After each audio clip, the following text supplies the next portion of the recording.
Night quickly around the NBA that the league was suspending its season, and there you see the reaction of Mark Cuban, the owner of the Dallas Mavericks, at 9:33 Eastern time during their game last night with the Nuggets. And then he had some comments after the game that we played earlier this morning, and all of us were commending him highly for the leadership that he showed. And we wanted to try and get Mark on the phone, and we're delighted that he could join us here, the owner of the Mavericks, with Rachel Nichols, Brian Windhorst, and me. Mark Cuban, thank you very much for taking a moment here. We saw your reaction last night, so obviously it was a moment of shock. What were you thinking then, and as the night went on, what thoughts were going through your mind?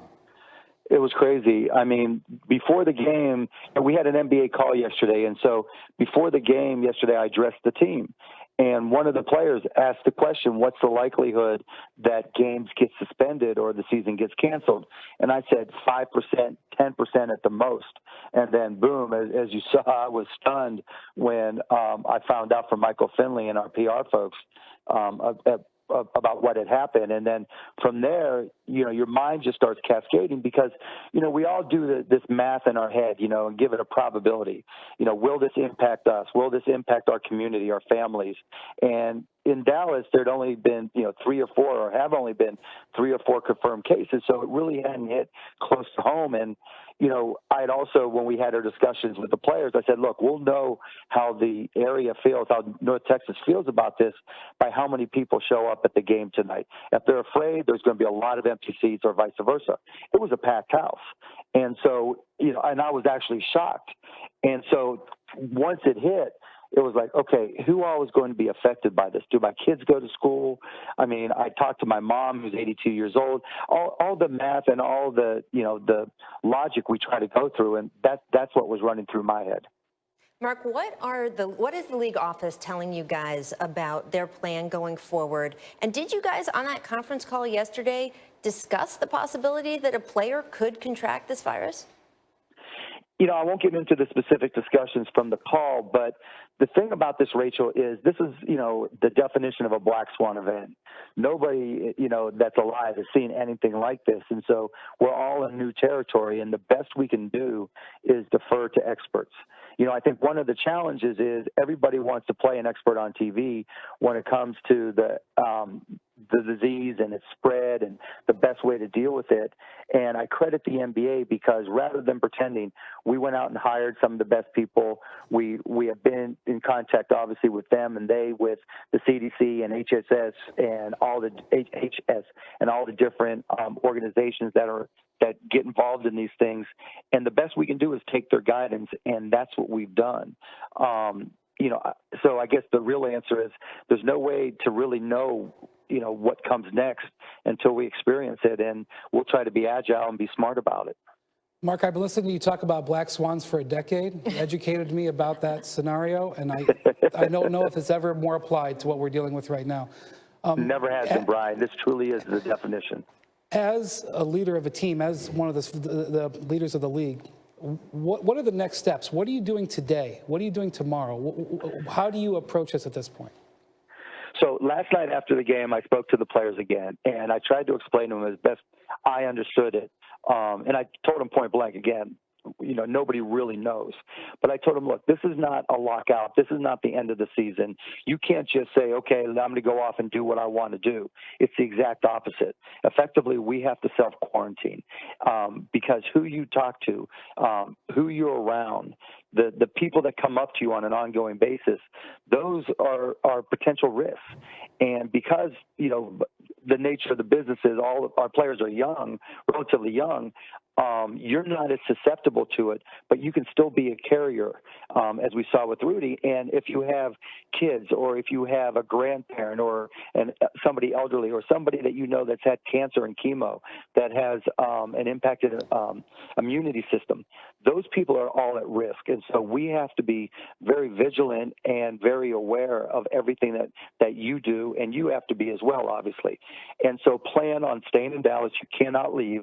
And we're going to have ongoing team events because, we want to keep the guys busy. So that's part one. We wanted to make sure. Part two is, as you heard me talk about, there's going to be hourly employees that aren't working.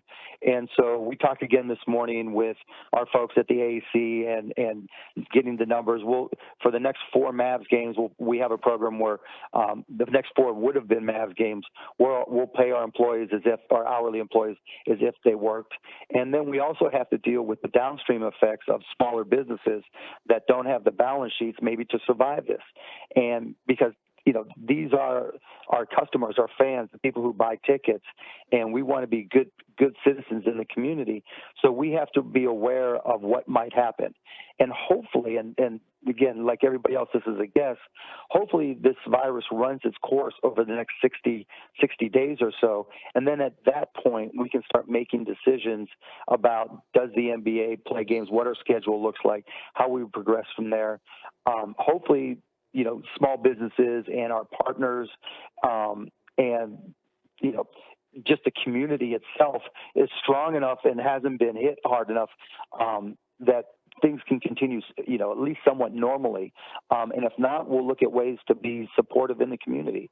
This is when you have something that's so unique, you have to really just be agile and pay attention because we've never been here before. Mark, you said 60 days. So do you realistically, with the way you know so well, building schedules, team schedules, do you think that we could see an NBA season that instead of going to mid-June actually goes to mid-August instead? And you have the Olympics this summer too. Absolutely. Yeah, absolutely. Look, the only reason we haven't played games after June 12th in the past is because our TV partners, as you guys know, the HUT, the households using television in the summer drops significantly. Well, the TV landscape has changed dramatically over the last 4 years. And so those numbers and those equations have all changed significantly. So, depending on how it plays out and obviously any business going through all this, or we all are going through all this, every business is going through this, and you'll talk to your customers and your partners, and we'll see where their head's at. But because there's not a lot of competition, there's only regular season baseball, I don't think necessarily till August, but I can easily see us playing, the last 7 to 10 games of the regular season to get everybody back on course and then going right into the playoffs and going into July, if not August. We shall see. Mark, I can't tell you how much we all appreciate you doing this morning. Thank you very much. We will check in again. Best of luck. Be well. Appreciate it. Same, guys. Stay safe. All right, it's Mark Cuban, the owner of the Dallas Mavericks. Laura. Meanwhile, back to the NBA, where last night the Pelicans and the Kings were scheduled to play. And as the Kings players were warming up, the Pelicans never came out of their locker room for warm-ups.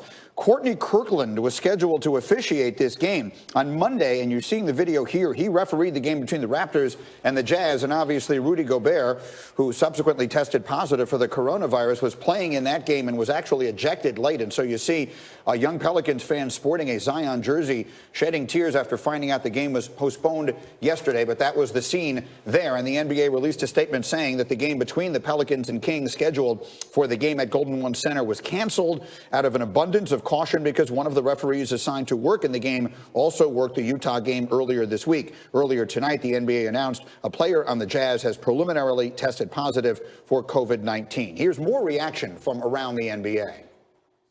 You think this is, it's not going to affect us. We're the NBA. One of our players has the coronavirus. And, who knows what that means for their team and the other teams that, have been with them. So you really get concerned for just what's going on, not just here in the NBA, but in the entire world. These are things that you watch in movies. You watch a movie about this stuff, and now we're living it and trying to, take it day by day and figure out how to move forward and get some clarity. It shows you how, fragile it is.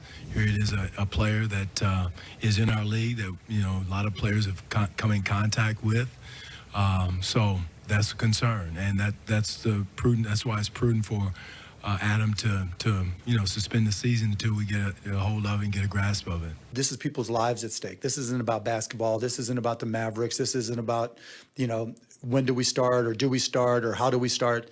This is a pandemic, a global pandemic where people's lives are at stake, and I'm a lot more worried about my kids and my mom, who's 82 years old, and talking to her and telling her to stay in the house than I am about when we play our next game. That's, of course, Mark Cuban. He's going to join us live in 10 minutes. I wanted to bring Matt Barnes into the conversation for a variety of reasons. But first and foremost, you were sitting here yesterday and you told us that you were at Draymond Green's birthday party on Saturday night. Would you share with the audience here, for those who were not watching yesterday, what the conversations were there? It was everything but that. And there were very high-profile people throughout the NBA and in the music industry that were there. And I didn't hear one conversation about the coronavirus at all. And fast forward, 3-4 days later, and it's an epidemic now. So it just shows how fast the tide can change. I think that's